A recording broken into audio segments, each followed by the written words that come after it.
Good day, Wichita Bible Church. I am obviously videoing this from my car. I've done a few of these in the last few weeks, and I have, just in case you're wondering, tried to do them as safely as possible. I don't typically start and stop them while I'm driving, just so you know. I'm trying to be wise and prudent, but at the same time trying to make the most of my time as I'm driving to different places I need to go, and also thinking and praying for you, Wichita Bible Church.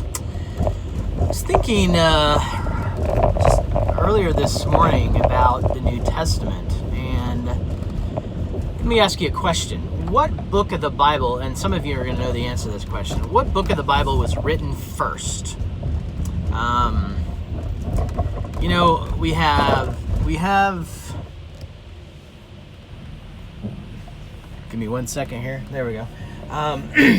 So we have 27 books in the New Testament, and it might make sense to us, if we had to guess without having any previous information, that one of the Gospels was written first because it's the story of Christ's life and death and resurrection and ascension. And so it makes sense that it would be one of the Gospels, because those are the first events historically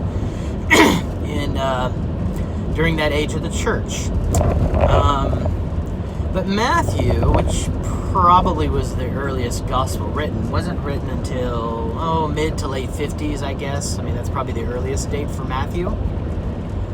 There was a book in the New Testament actually written before Matthew. Actually, there were several books written before Matthew. But the one that most people believe was the first book in the New Testament to be both written and circulated is the Epistle to James. Now, the reason I was thinking about that, and the reason I'm just bringing it up now in this little video, is I want you to consider the significance of reading inspired scripture in the church age from what we would later call the New Testament. The very first words were not a genealogy of Christ. They weren't about his birth. They weren't the words, that John records, in the beginning was the Word was with God. The first words that the New Testament church read in the church age that were not from Malachi, that were not from an Old Testament prophet, but were from what would later become the New Testament were, "Consider it pure joy, my brothers, when you face various trials of many kinds," etc., etc. So the very first teaching chronologically in the church was about trials, suffering. I don't believe God does anything by chance. I don't believe God has made a decision ever without intentionality.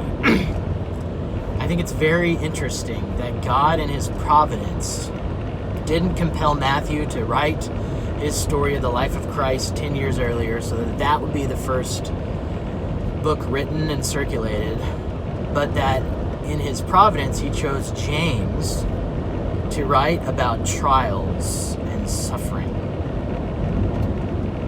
Because as you and I know, the Christian life is not immune to suffering. It's not immune to trouble. It's not immune to the kinds of challenges even that we are talking about and thinking about and living through right now. The Christian life is about things not going the way that we want them to go. And the very first words that were recorded and circulated in the church were about the purpose of trials, that there is a redemptive purpose for every disruption.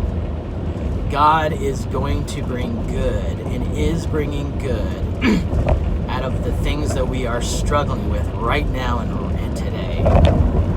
And James tells us, and God tells us, there is joy to be found in the midst of all of that. So just maybe a parting comment to you and a question for you to think about today.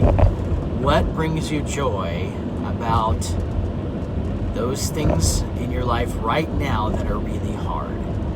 What are you thankful for? How is God using the trial of disruption, the trial of uncertainty of a job tomorrow? How is he using that for good in your life? What can you thank him for today?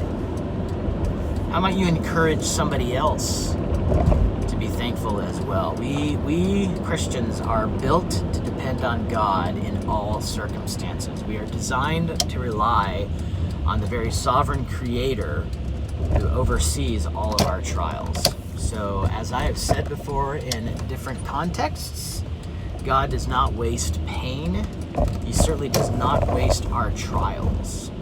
So I hope this is an encouragement to you. Think about, again, just the providence of God in giving us those words out of James chapter 1 as kind of the first words of what would later become the New Testament. It's not by mistake that he equips the church, first and foremost, to suffer, and to suffer with a smile on the inside. So I hope this has been a help to you. I hope you've been blessed by it. I hope you have a great Thursday. And let's keep on keeping on.